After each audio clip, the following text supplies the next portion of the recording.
Hello, everyone. My name is Laura Rezac, and I am the Associate Rector at St. Stephen's Episcopal Church in Charleston, South Carolina. And today I'm going to be praying with you Psalm 64. Now, I am filming outside here in our memorial garden at St. Stephen's. It is such a beautiful location, but we also know that anytime we film outside, we might have different sounds that we hear on the recording, like construction that I hear right now coming from that direction, and I hear some children playing over there, which is a much more delightful sound. So just know that some of those sounds might come up, and that's okay. We can just keep our focus here on the psalm and on what we can learn from it. If you have a Bible, or if like me you have a Book of Common Prayer, go ahead and turn to Psalm 64, or you can just listen while I give voice to the psalm. Psalm 64. Hear my voice, O God, when I complain. Protect my life from fear of the enemy. Hide me from the conspiracy of the wicked, from the mob of evildoers. They sharpen their tongue like a sword, and aim their bitter words like arrows, that they may shoot down the blameless from ambush. They shoot without warning, and are not afraid. They hold fast to their evil course. They plan how they may hide their snares. They say, "Who will see us? Who will find out our crimes? We have thought out a perfect plot." The human mind and heart are a mystery, but God will loose an arrow at them, and suddenly they will be wounded.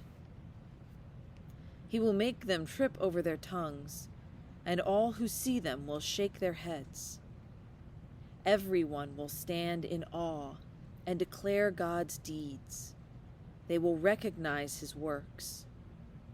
The righteous will rejoice in the Lord and put their trust in him, and all who are true of heart will glory.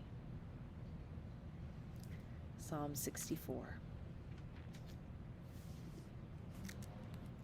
As I read this psalm, I'm thinking today about the way we use our words. In this psalm, the writer is describing how words are being used as a weapon. So their tongue is being sharpened like a sword, and people are aiming their bitter words like arrows. You ever heard that old rhyme, "Sticks and stones may break your bones, but words will never hurt me"? I actually don't think that's true. I've heard the rhyme said more accurately, "Sticks and stones will break your bones, but words will break your heart." I think that's what's happening here.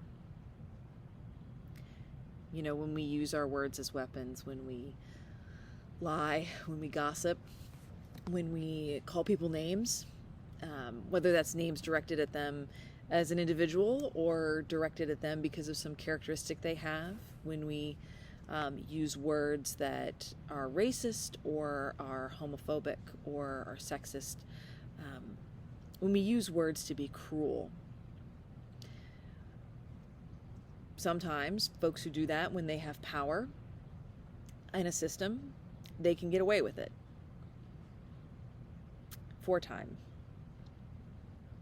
What this psalmist is praying for and what this psalmist is saying is, you can say these things, you can use words as weapons, but God sees it. It says God will loose an arrow at them, and suddenly they will be wounded. So it's a promise here that one can only lie for so long. One can only bear false witness for so long. One can only spread fake news, to use a modern term, for so long before the truth is discovered, before God unleashes the truth, and the truth sets us all free. How long that is, we don't know.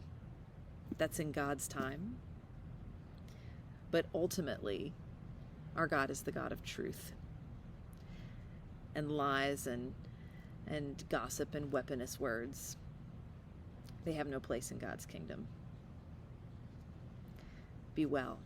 Stay safe. Wear your mask. I'll I'll see you soon.